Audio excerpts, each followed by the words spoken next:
የኢትዮጵያ መሪዎች ነበሩ ለዚያ ሰዎች። ወዲያው ነቢያችን ሰለላሁ ዐለይሂ ወሰለም ተከተሉ፣ ነቢይነታቸውን አመኑ። በእርሳቸው ላይ የተወረደውንም ቃል ነጃሺ ምን ብሎ ገለጸው? ኢነ ሀዘል ከላም ከላሙ ልአንቢያ ወከላም ሙሳ የኽሩጁ ሚን ምሽካትን ዋሒዳ አለ።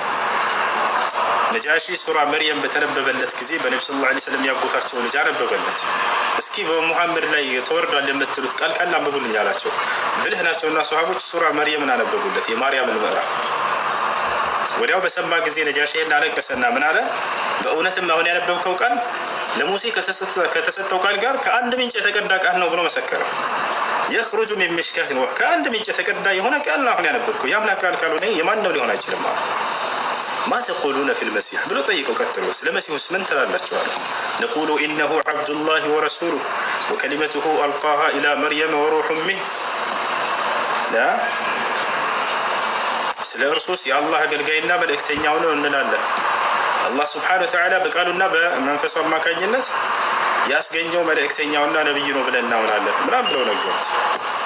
እነሆ ሐቅ አለ፣ ይሄም እውነት ነው ብሎ መሰከረ። ወዲያው እስልምና ተቀበለ።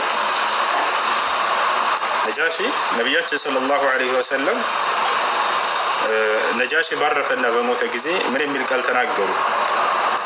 ኢነሁ ማተ ልየውም ረጁሉን ሷሊሕ ፊ አርድ ልሐበሻ ቁሙ ፈሰሉ ዐላ አኺኩም አስሓብ አሉ። በሰሃቦቻቸው መካከል ቆሙ ነቢያችን ሰለላሁ ዐለይሂ ወሰለም እነሆ ዛሬ በሀበሻ ምድር ላይ አንድ ጻድቅ ሰው ሞቷል ብለው ተናገሩለት። በሉ ተነሱና ለወንድማችን ለነጃሺ ጸሎት እናድርግለት፣ ሶላት አልጋኢብ እንስገድበት አሉ። በአስተውሎት የተገለጹበትን ረጁሉ ሷሊሕ ጻድቅ ሰው፣ መልካም ሰው በነቢይ አንደበት ነው የተገለጸለት። መልካምና ጻድቅ የሆነ ሰው ሞቷል ዛሬ በሀበሻ ምድር ላይ አሉ። ቁሙ ፈሰሉ ዐላ አኺኩም አስሓብ በሉ በወንድማችን ላይ ወንድም ብለው ገለጹት። እነመል ሙእሚኑነ ኢኽዋን አይደለ? አማኞች ናቸው ወንድማማቾች፣ ወንድማችን ብለው ገለጹት። ራሱን በእርሱ ላይ ጸሎት እናድርግለት አሉ። ለአማኝ እንጂ ለሌላ አካል በሚሞት ጊዜ ሶላት አልጋኢብ አይሰገድም። ይህ ሁሉ ነጃሺ ረዲየላሁ ዐንሁ አምኖ እንደሞተ ተገልጿል። ወአነሁ ሚን ኪባር ታቢዒን ከማ ቃለ ሸይኽ ሳሊሕ አልፈውዛን። እሺ ማሂ የጌታ ሰው በጌታ ጸጋ የምትመላለስ ጸጋና ሰላሙ ይብዛለሽ፣ እንዴት ነሽ? ሰላም እንዴት ነህ? አሳችሁ ነህ መቼም ብለን ልንጠራህ የሚገባው።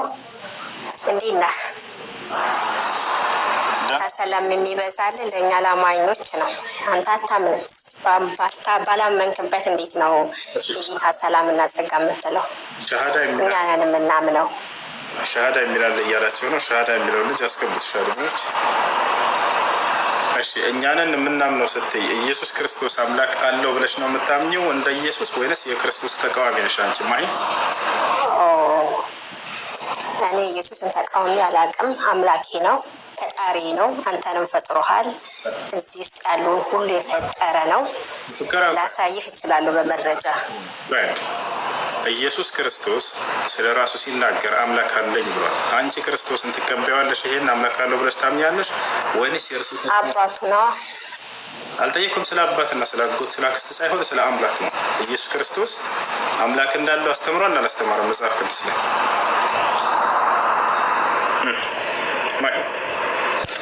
አምላክ እንዳለው አላስተማረም። አምላኬና አባቴ እያለ ግን ተናግሯል። አላስተማረም። ያላስተማረውን አስተማረ አትበል። አታስት። እስኪ አታስት። እንደው ለምን እንደምታስት አላውቅም። አንተ እኮ ነው ዮሐንስ ወንጌል ዮሐንስ አንዳንድ እኮ የተላከው መንፈስ አንተ ነህ እንድታስት የመጣ ወጋው ራስህ ይፍረስ። አዳንቺ ይኸውልሽ ዮሐንስ ወንጌል ምዕራፍ 20 ቁጥር 17 ላይ ኢየሱስ ክርስቶስ ሲያስተምር ሲናገር ወደ አምላኬ አርጋለሁ ብሎ ተናግሯል አልተናገረም?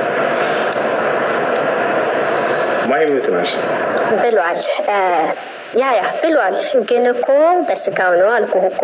በእናንተ አንድ ጊዜ ኢየሱስ ክርስቶስ ወደ ያዳመጥኩ ነው። አምላኬ ያለው ማንን ነው ጥያቄ?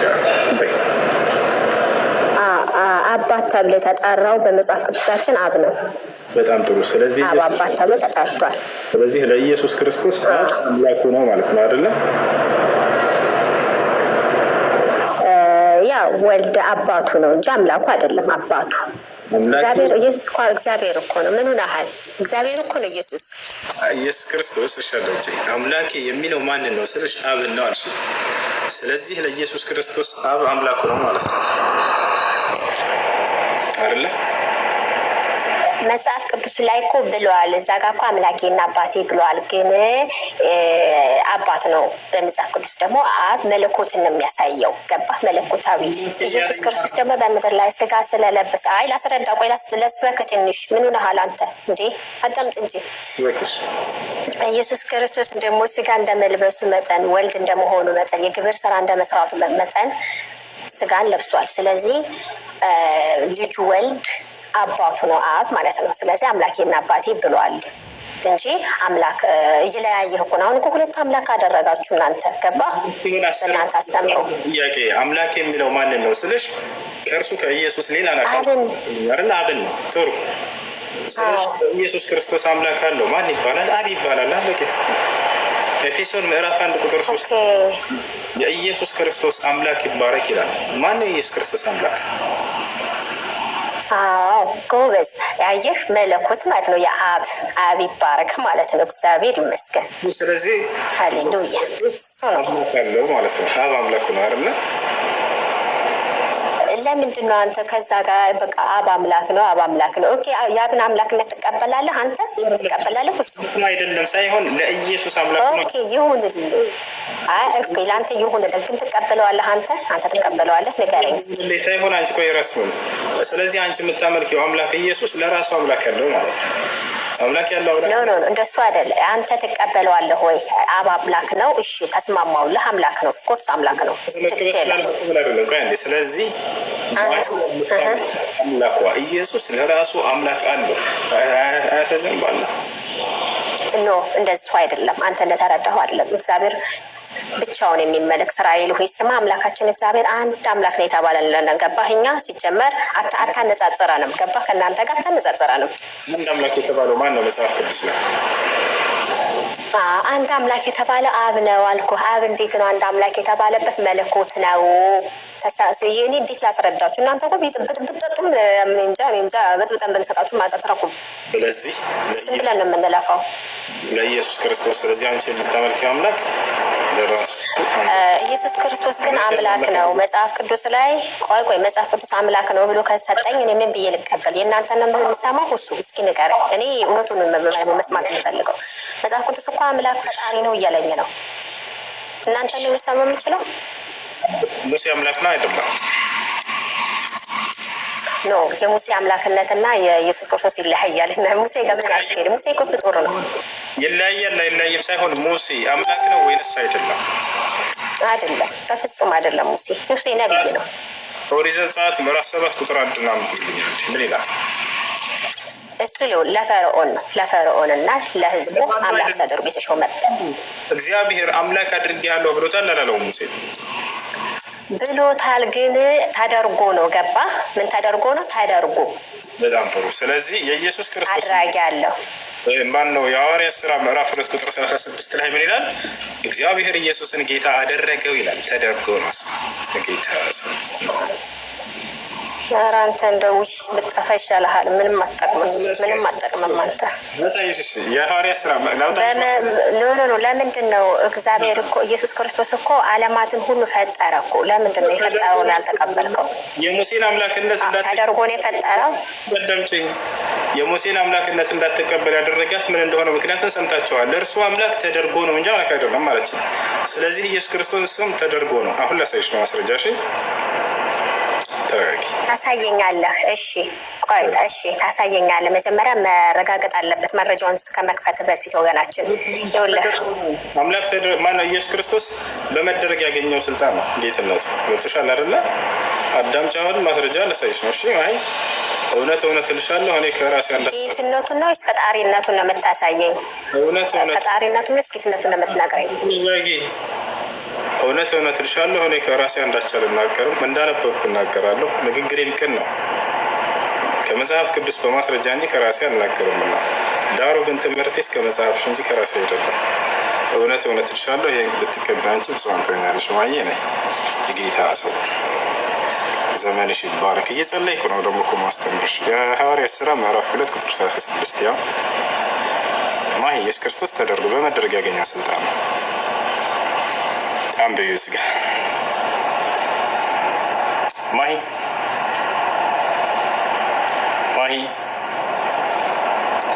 ማሂነት እሺ እያየሁት ነው። አቤት እንግዲህ ይህ እናንተ የሰቀላችሁትን ኢየሱስ ክርስቶስ እግዚአብሔር ጌታ ክርስቶስ አደረገው፣ የእስራኤልም ወገን ሁሉ በእርግጥም ይወቁ ይላል። እሺ ይሄ ታዲያ ምንድን ነው? ተደርጎ ነው። ሙሴ እኮ ተደርጎ ነው። አይገናኝም። እሱም ተደርጎ ነው። ማን ያደረገው? እግዚአብሔር ጌታ ያደረገው ይላል።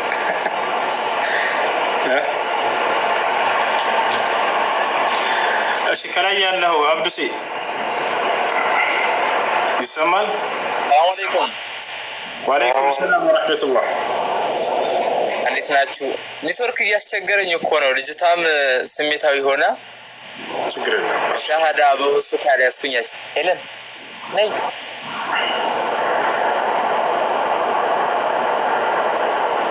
ሰላም ፍሪ ባለ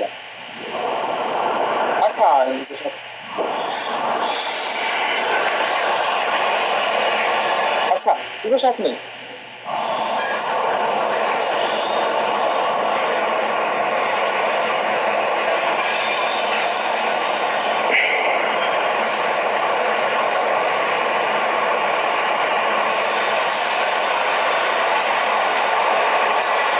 እሺ ጥያቄ ያለች ቀጥሉ። ሰላም አለይኩም። ወአለይኩም ሰላም ወራህመቱላሂ ወበረካቱ። እንዴት ነው? ሰላም ነው ወይ? ሰላም ነው አልሐምዱሊላህ። ጥያቄ ለምን አርዳችሁት ነው? አንድ ልጆች ካለ አንድ ቁጥር ጻፍሽ አስገቡት። ሆናሽ ጥያቄ ስለ ለባልና ሚስት ነበረና ባሌን እንትን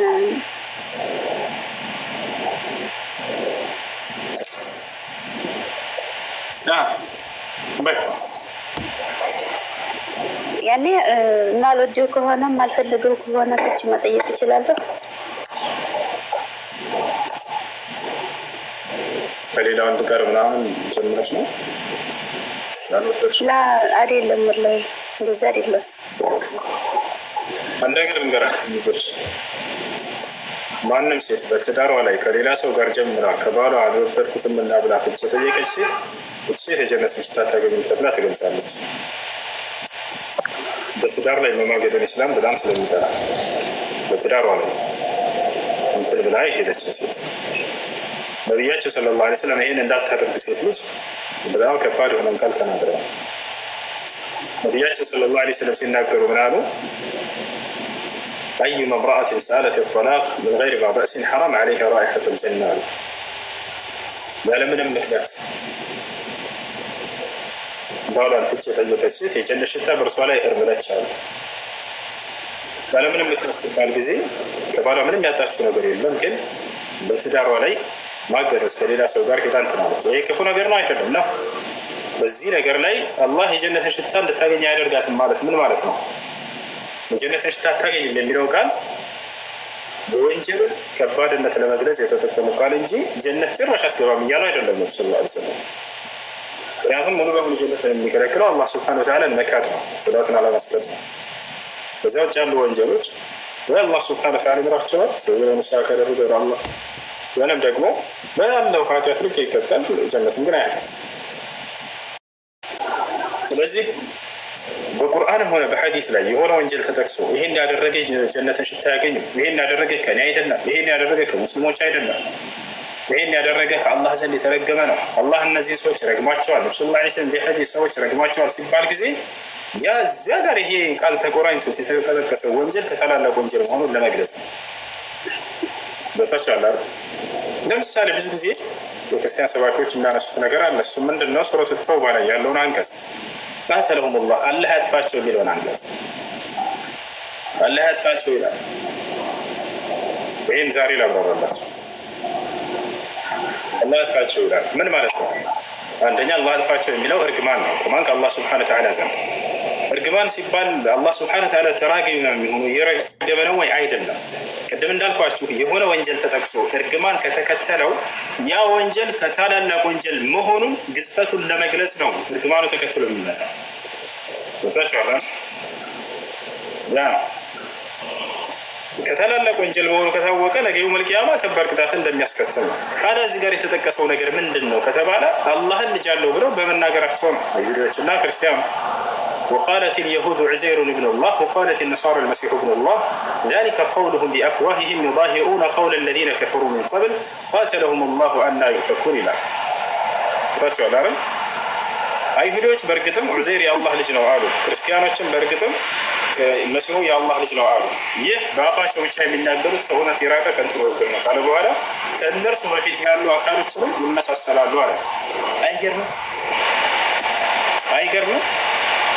ከእነርሱ በፊት ያሉ አካሎችን ይመሳሰላሉ። ስለዚህ ለአምላክ ልጅ አለው የሚለውን አስተምህሮ ቀድሟቸው የነበሩ አካሎች እነዚህን አካሎች እየነገረን ነው ቁርአን።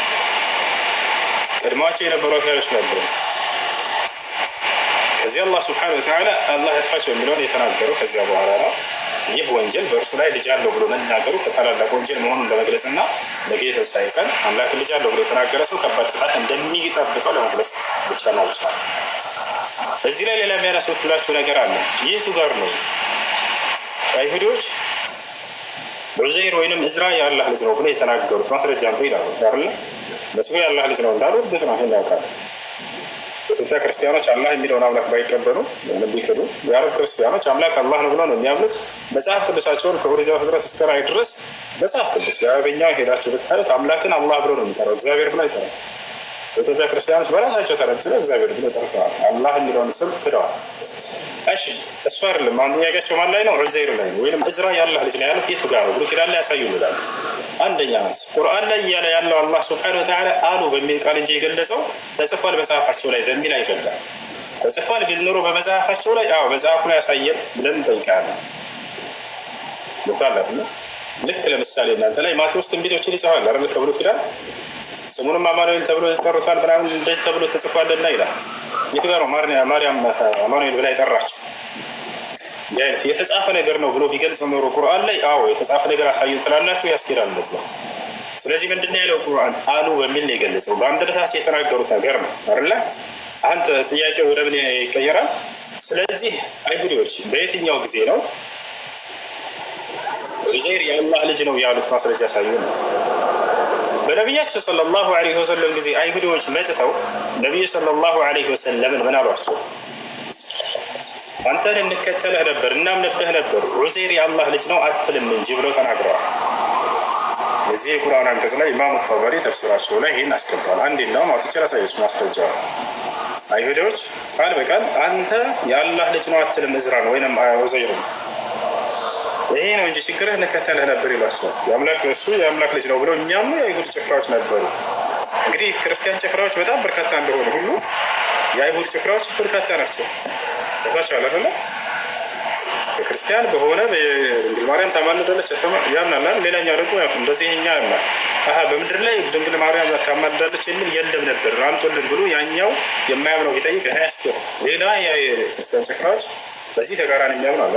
ልክ እንዲሁ ከአይሁድም ጭፍራዎች በነብዩ ሰለላሁ ዐለይሂ ወሰለም ዘመን የነበሩ የአይሁድ ጭፍራዎች በነቢያችን ሰለላሁ ዐለይሂ ወሰለም ጋር መጥተው አንተ የዑዘይር የአላህ ልጅ ነው አትልም እንጂ እናምንብህ ነበር ብለው የተናገሩ እንዳሉ አሁን በማስረጃ ላሳያችሁ። وقالت اليهود عزير ابن الله وقالت النصارى المسيح ابن الله እሱን ግን ያው ብዙ ምክንያት ስላለኝ ነው ወላሂ ደስ ነው። እሺ አሳማኝ ምክንያት ካላት ሴት ልጅ ፍቺ ብትጠይቅ ችግር የለውም። ማለት አሳማኝ የሆነ ሸሪዓዊ ምክንያት ካላት መክራስ መክራው ያ ነገር አልስተካከለም ካለ ይዘን ያስጠይቃል። ያውና ይሄ ቁርአን አንቀጽ ይታያቸዋል። ሱረቱ ተውባ ላይ ነው ቁጥር 30 ላይ وقالت اليهود عزير ابن الله وقالت النصارى المسيح ابن الله የሚለው አይሁዶች ዑዘይር የአላህ ልጅ ነው አሉ ይላል። ያውና እዚህ ጋር ምን ይላል? حدثنا أبو كريب قال حدثنا يونس بن بكير قال حدثنا محمد بن إسحاق قال حدثني محمد بن أبي محمد مولى زيد بن ثابت قال حدثني سعيد بن جبير أو عكرمة عن ابن عباس قال أتى رسول الله صلى الله عليه وسلم سلام بن مشكم ونعمان بن أوفى وشأس بن قيس ومالك بن الصيف እነዚህ አራት አይሁዲዎች ናቸው ወደ ነብዩ መሐመድ ሰለላሁ ዐለይሂ ወሰለም ጋር መጡና አለ። ማን ይሄን የሚዘግበው? አብዱላህ ኢብኑ አባስ የተባለው የነብዩ ሰለላሁ ዐለይሂ ወሰለም ተማሪ የሆነው የራሳቸው ሷሃባ የሆነው ያየ የሰማ አካል የተናገረ ነው። ተባቻላራን ምን አለ? ፈቃሉ እንዲህ አሉት እነዚህ አይሁዲዎች كيف نتبعك እንዴት ብለን እንከተልሃለን ሙሐመድ وقد تركت قبلتنا የኛን ቅብላ ትተህሳለህ። ያ ማለት ወደ ኢየሩሳሌም ይሰግዱ ነበር ነብዩ ሰለላሁ ዐለይሂ ወሰለም መጀመሪያ ታዘው ከዚያ በኋላ ያንን ትተው ወደ ካዕባ ሰግደዋል አይደል? ስለዚህ ይሄን ትተህ እንዴት እንከተልሃለን? وانت لا تزعم ان عزير ابن الله ልክ እንዲሁ አንተ ደግሞ ዑዘይር የአላህ ልጅ ነው ብለህ አትሞግትም አታምንም። እንዴት እንከተልሃለን? ዑዘይር የአላህ ልጅ ነው ብለው ያምናሉ እነሱ። ገብታችኋል? አላህም ይሄን ባሉ ጊዜ ይሄን የቁርአን አንቀጽ አወረደ። ዑዘይርም የአላህ ልጅ ነው አሉ አይሁዲዎች አሉ። ያው ተፍሲር ጠበሪ በዚህ የቁርአን አንቀጽ ላይ እዚህ ታገኙታላችሁ ማለት ነው። እሺ ጥያቄ አለ ይቀጥል። እሺ እሱን ልጨርስ አንዴ።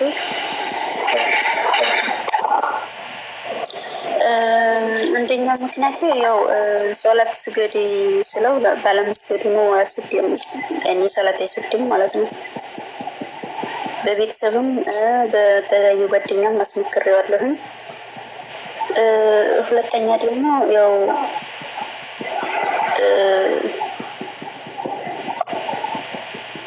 እኔ እንጃ ብቻ ያው ማለት ተተጋባን ጀምሮ ምን እንትን ሊለኝ አልቻለም። ስለዚህ ያኔ ብቻ እንጃ ወላሂ ምን ልዬ እንደምገልጽልህ አላውቅም። ገብቶናል። እሺ አንድ ሰው ሶላት የማይሰግድ ከሆነ መክራው አስመክራው ሚስት ባለመስገዱ ላይ ከጸና ፍች መጠየቅ ሙሉ ሐቅ አላት። ሁለተኛ ደግሞ አንድ ሰው ስንፈት ወሲብ ካለበት ወደ ፍች አትሄዱ፣ ሙከራ ታድርግለት። የሚታከምበት መንገድና የሚስተካከልበት መንገድ ካለ ሞክራለት። ምንም አይነት መፍትሄ ከሌለ ፍች መጠየቅ ሙሉ መብትና ሐቅ አላት። ስለዚህ ትችላለች። እሺ ሌላኛው ጥያቄ ደግሞ ከቤተሰቦች ጋር በተያያዘ ነው። ቤተሰቦች ጋር ትንሽ በአቂዳ ዙሪያ እንጋጫለን እና ያው አባቴ ደግሞ ብር ላኪ ሲለኝ 5 ቀን ሆነኝ በአላህ አስገባኝ ይላል። እንዴ ገና 6 ቀን ሳይሞላ 1 ቀን ታገስና ትገባለህ ኢንሻአላህ። ሰብር አድርግ እሺ። عليك بالصبر فإن الصبر نور። እሺ ጥያቄሽ ምንድን ነው? እና ከቤተሰቦች ጋራ በአቂዳ ጉዳይ ላይ ትንሽ እንትን እንላለንና አባቴ ደግሞ ብር ላኪ ሲለኝ እኔ አንዴ ልክለታለሁ። ያው ጫት ስለሚቅምበትና ይሄን እምቢ በማለቴ አላህ ይጠይቀኛል።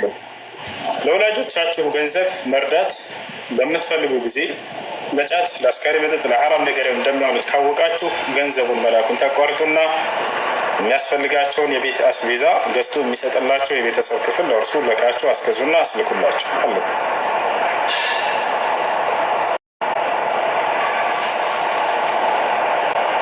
እሺ ኢንሻአላህ። ሌላኛው ጥያቄ ደግሞ መዲያሚ ቁርአን ተፍሲር ገዝታ ሰጠችኝና በረመዳን ግን ያው የትኛው ትክክለኛ የአህለ ሱና ወል ጀማዓ ተፍሲር እንደሆነ በደንብ አላወቅኩትም ማለት ነው፣ አልተረዳሁትም። ያው ግን አለኔ ከና ያው የትኛው እንደሆነ ማወቅ አልቻልኩም። በጣም ጥሩ። ማወቅ የምትችይበትን መንገድ እነግርሻለሁ። ገበያ ላይ የሚሸጠው ትክክለኛ ተፍሲር ነው። ነገር ግን የአላህ ስብሓነሁ ወተዓላ ባህሪያቶች ላይ የተረጎማቸው ትርጓሜዎች ስህተት ናቸው። እሱ ላይ ለዚያ ማወቅ ትችላላችሁ። ሱራ ጣሃ ቁጥር 5 ላይ ሄደሽ እዩ። ለምሳሌ አርራሕማኑ ዐለል ዐርሽ እስተዋ የሚለውን ቃል አዛኛው አምላካችሁ አላህ ከአርሽ በላይ ከፍ አለ ነው። ቀጥታ ቃል በቃል ትርጉም ይሄን ትርጉም ማስቀመጥ ትተው በስልጣኑ ከፍ አለ ብለው የሚያስቀምጡ ሰዎች ካሉ ይሄንን አላህ ስብሐነሁ ወተዓላ ከአርሹ በላይ መሆኑን ለመካድ ብለው ይሄን ቃል ያስቀምጡትን ሰዎች ይሄ ስህተት ነው። በዚህ ትክክልና ስህተት መሆኑን በዚህ መለየት ትችላላችሁ። ሌላው ላይ በትክክል ተርጉሙ። አይቼዋለሁ እና ሱረቱ ጣሃ ላይ እና የተለያዩ ሱረቱ ፉርቃን ላይ ያለውን ሁሉንም ይዛቸው አላህ አርሹ ላይ ስልጣኑ ተደላደለ ነው የሚለው እና እንዴት ላድርገውሽ እንደዛ ነው የሚለው አይቼዋለሁ። በዛ ነው እንትን ያልኩት የጠረጠሩ መልካም። ምናልባት አለ መሰለኝ ይሄ በትክክል ተተርጉሞ የተቀመጠ አፕሊኬሽን ያንን ፈልገሽ አገኘው። እዚህ ቦታ ላይ ብቻ ነው ይሄኛው ስህተት ያለበት። እሺ ሌላኛው ቃል በቃል ተቀምጧል። ሱረቱ ጣሃ ላይ ያለውን አይቼው ከዛ ያው ሌላውም እንደዛው መሰለኝ ሌላውን አላየሁትም፣ ግን ሱረቱ ጣሃ ላይ ያለው የሚለው እንደዛ ነው። አዛኛው አምላካችሁ አርሹ ላይ ስልጣኑ ተደላደለ ነው የሚለው። ሌላ ጥያቄ አለሽ? ለሌሎች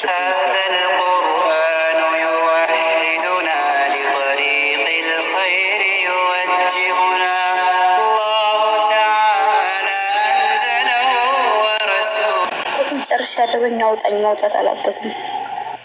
እሺ ያስወጣ ነው የሚባለው አማርኛ ቋንቋ ቲቸር ስታስተምረን። እሺ ጥያቄ አለ? ይቀጥል።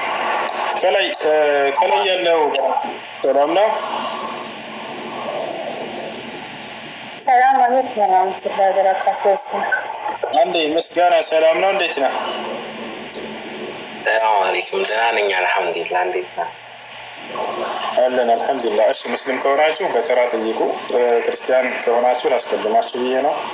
እንግዳን እናከብራለን፣ ቀድመን ቦታ እንሰጣለን ከሚለው ነው። እሺ ሙስሊሞች ከሆናችሁ ከታች አብዱ አሰላሙ አለይኩም ጥያቄ ካለ ቀጥል። ሰላም አለይኩም ወራህመቱላሂ ወበረካቱ። ወአለይኩም ሰላም ወራህመቱላሂ ወበረካቱ። እኔ ጥያቄ ከዚህ በፊት ብዙም ኢማን አልነበረኝም አትልም? እሺ አሁን ሰላትን በምሰግድበትም ሰዓትም ወደዛም በቃ ውስጤ ላይ መጀመሪያ እንትን ያልኩትን ወንጀል እያስታወስኩኝ ፍርሃት የሚሰማኝ ነገር አለ። እሺ ወንድም እሱን ፍርሃት እንዴት እንደማጠፋ ብቻ ሌላ ነገር እንትን አይደለም። ያችን ፍርሃት እንዴት እንደማጠፋ ብቻ ትንሽ መንገዱ ብትጠቁመኝ። እሺ ከተውባ መስፈርቶች መስፈርቶች መካከል ከንስሐ መስፈርቶች መካከል አንደኛው ነደም ነው፣ ጸጸት ነው። ይህ ጸጸት በውስጥህ መገኘቱ በትክክል ተውባ እንዳደረግ ያሳያል። ነቢያችን ሰለላሁ ዐለይሂ ወሰለም ሐዲስ ላይ አነደሙ ተውባ ነው፣ ጸጸት አንዱ የንስሐ መስፈርት ነው አሉ። ስለዚህ ሰውየው በትክክል መተውበቱን ወደ አላህ መመለሱን ንስሐ ማድረጉን እንዴት ነው ማወቅ የምንችለው ከተባለ ያን ወንጀል ባስታወሰ ቁጥር ይጸጸታል በጣም ገብታችኋል። ይህ በትክክል ምልክት ነው። እንዳልተውበት ማረጋገጫ በዚህ ተቃራኒ ያን የሰራውን ወንጀል እያስታወሰ ይደሰታል። ደስ የሚል ጊዜ እኮ ያሳለፍኩበት ጊዜ ነው የሚል ሰው ይሄ ሰው አልተውበትም በትክክል እና ይህ ነገር በውስጥህ መገኘቱ ኢማን ነው። እንደው ገብቶሃል አይደል? ከኢማን ነው በትክክል ተውበት ከማድረግህ ምልክት ነው። እና ስለዚህ አሁን አላህ ደግሞ ወደ እኔ የተመለሰ ባሪያን ምድርለታለሁ ብሎ አልኳል። በቃ ወኢኒ ለገፋሩ ሊመን ታበ ይላል። ወደ እኔ ለተመለሰ ባሪያ እኔ እምርለታለሁ ብሏል። ስለዚህ ያንን እያስታወስኩ ሁልጊዜ በሶላትህ ውስጥ ሶላትህን ትኩረትህን ሊሰርቅህ አይገባም። ምን ታደርጋለህ? አሁን በምትሰግድ ጊዜ ቢያንስ ሱረቱል ፋቲሃን ትርጉሙን አንብቡ። ሩኩዕ ላይ የሚባለውን ሱጁድ ላይ የሚባለውን ትርጉሞች በደንብ አውቃችሁ ያን እያስተነተናችሁ ሶላታችሁን መስገድ ነው ያለባችሁ። እሺ አመሰግናለሁ። ዛከላሁ ነው።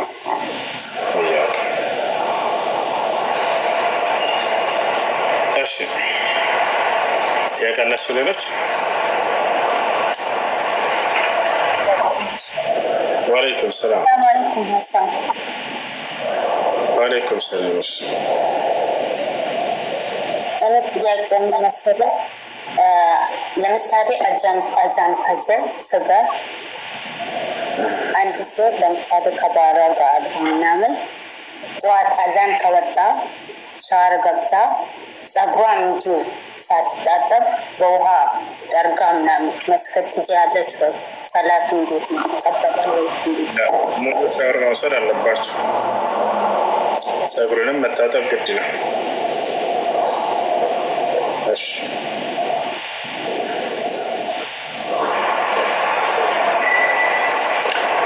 ሌላ ጥያቄ አለ? አለይኩም ሰላም አለይኩም ሁላችሁም እንዴት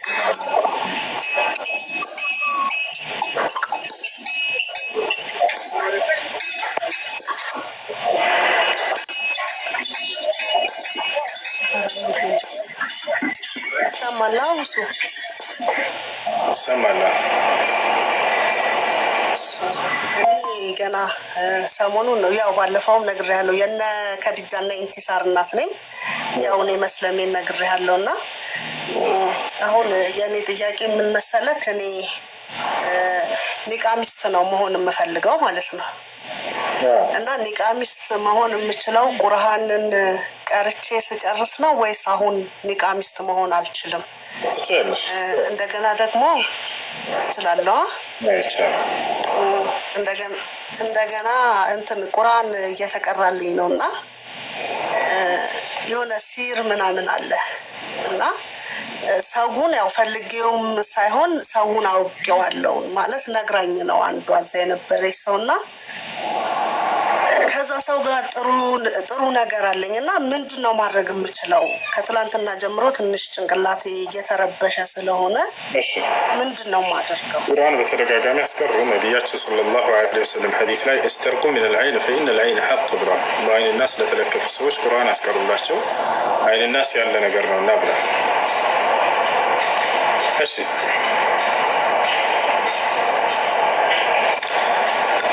ልጅ አቤል ሰላም ነው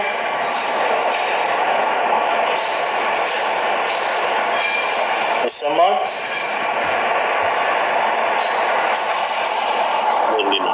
ምን ነው ደህና ነህ እንዴት ነህ አለ እግዚአብሔር ይመስገን እንዴት ነህ ሰላም ነው አለን አልহামዱሊላህ አለን እሺ አይ ስርዓቱ ምናምን አይቼ ደስ ስላለኝ እስልምና ለመቀበል አስቤ ነበር እሺ እስልምና ለመቀበል ፈልገህ ነው ያ እሺ የምለውን ቃል አብረህ እየተከተልክ ለማለት ዝግጁ ነህ እሺ በል አሽሀዱ አላ ኢላሃ ኢላላህ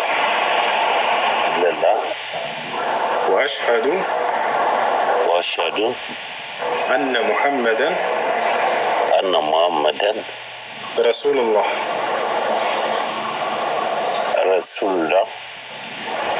በቃ ጨርሰናል አሁን ያልከው ቃል የሸሃዳ ቃል ወይም የምስክር ቃል ይባላል ትርጉሙ አሽሀዱ አን ላ ኢላሃ ኢላላህ ማለት እነሆ ከአላህ በስተቀር በእውነት የሚመለክ ሌላ አምላክ የለም ብዬ መሰክራለሁ ሙሐመድም የእርሱ መልእክተኛና ነብይ ናቸው ብዬ መሰክራለሁ ማለት ነው አንድ ሰው እስልምና ሲቀበል ጊዜ አላህ ምን ያደርግለታል ለዚህ ሰው ወደሚለው ስንመጣ ያለፈ ኃጢአቱን ሁሉ ይቅር እንደሚለው ቃል ገብቷል እርሱ መሐሪ የሆነ አምላክ ነው አዛኝ የሆነ አምላክ ነው ሰዎች ወደ እኔ በሚመለሱ ጊዜ ምርላቸዋለሁ ብሎ ቃል ገብቷል ወኢኒ ለገፋሩ ሊመን ታበ ይላል ወደ እኔ የተመለሱ ሰዎችን እኔ ምርላቸዋለሁ እያለ ይናገራል በቀጣዩ ዓለምስ ምን ተስፋ ቃል ሰጥቶናል አምላክ ቃሉን ሊገባልን ይገባል በቀጣዩ ዓለም ከሞት በኋላ ስላለው ህይወታችን እነዚያ አምነው መልካም የሰሩትን ገነትን አስገባቸዋለሁ እያለ ቃል ገብቷል ይህ ነው አንድ ሰው እስልምናን ከተቀበለ በኋላ የመጀመሪያ ሊያደርገው የሚገባ ነገር ምንድነው ከተባለ ለዚህ ላመንከውና ለመሰከርከው ለአንድ አምላክ ብቻ መስገድ አምልኮን ለእርሱ ብቻ መፈጸም ነው እንግዲህ የመጀመሪያው የእስልምና ሃይማኖት ትእዛዝና መሰረት ነብያቶችም እንዳስተማሩት አምላክ አንድና ብቸኛ ነው በእርሱ ላይ ቅንጣት አጋር የለውም ከዚያ በኋላ መቀጠል ለዚህ ለአንዱ አምላክ ብቻ አምልኮን መፈጸም የሚለው ነው እና ስለ ሶላት አሰጋገድ በመማር ለዚህ ላመንከውና ለመሰከርከው ለአንድ አምላክ ብቻ መስገድንና አምልኮ መፈጸምን ትጀምራለህ ማለት ነው ስምህ አቤል ነው አይደል አቤል ይሰማል አዎ ይሰማል እሺ ስሙን መቀየር ግዴታ አይሆንብህም ችግር የለበትም ስሙ መቀየር የምትፈልግ ከሆነ አንተ ደስ ያለህን ስም መሰየም ትችላለህ እስላማዊ ትምህርቶች የምታገኝበት ግሩፕ መግባት የምትፈልግ ከሆነ ደግሞ ከላይ ያለችው ልጅ ፎሎ አድርጋት የወንዶች የራሳቸው የሆነ የተዘጋጀ ግሩፕ አለ እዛ ገብተህ ትማራለህ ማንኛውም ጥያቄዎች ካሉ እስላማዊ ጥያቄ እየገባህ እዚህ መጠየቅ ትችላለህ ሁሌ ላይቭ ስንከፍት እየገባህ ትከታተል እስላማዊ ትምህርቶችን ከዚህ መክሰል ትችላለህ ማለት ነው ኦኬ እሺ ስምህን መቀየር ትፈልጋለህ? እንቀይርልህ ወይንስ በዚሁ ይጽና? ስሙ ችግር የለውም። ስሙን ችግር የለውም። አስቤበት ተቀይሯል። ግን አንድ ጥያቄ አለ። ላይክ የቪዛውስ ነገር ቪዛ ይሰጣል ምናምን ነገር እስልምና ለተቀበለ ተብዬ ነበር። የአሜሪካ ቪዛ የሚሰጠው የጀነት ቪዛ ነው። አንድ ሰው እስልምና ሲቀበል ጊዜ ወደ ጀነት የሚሄድበትን ቪዛ አላህ ስብሓነ ወተዓላ ይሰጠዋል። ያን ቅድም ያነበብኩልህ የአምላክ የአላህ ስብሓነ ወተዓላ ቃል ነው። እስልምና ሲቀበል ሰውየው የሚያገኘው የቀጣዩን ዓለም ህይወት እንጂ ምድራዊ ህይወትን አይደለም። ለዚህ ማስረጃ አምላክ አላህ ስብሓነ ወተዓላ ሲናገር ምን አለ? ኢነ ለዚነ አመኑ ወዐሚሉ ሷሊሓቲ ለሁም ጀናቱ ነዒም ይላል።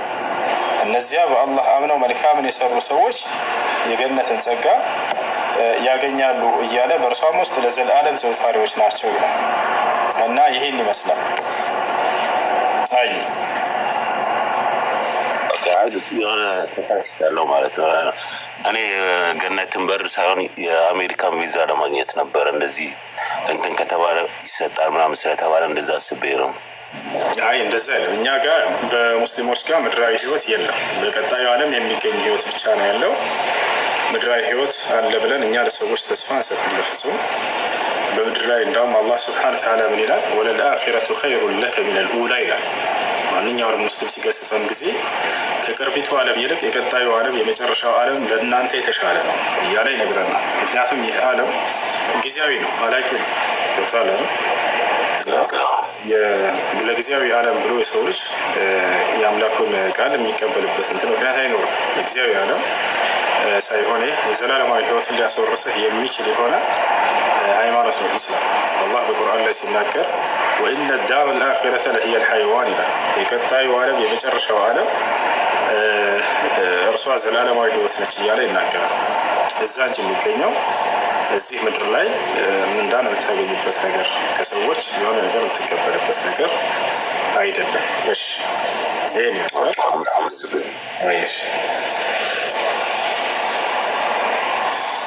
እሺ ጥያቄ ያላችሁ መቀጠል ትችላላችሁ።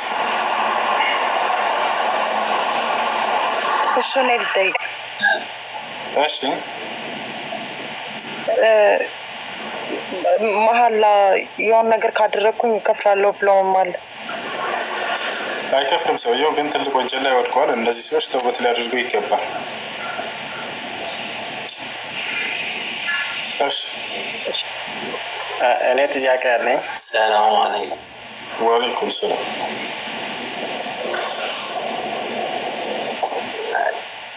እኔ አንድ ጥያቄ አለኝ። እሺ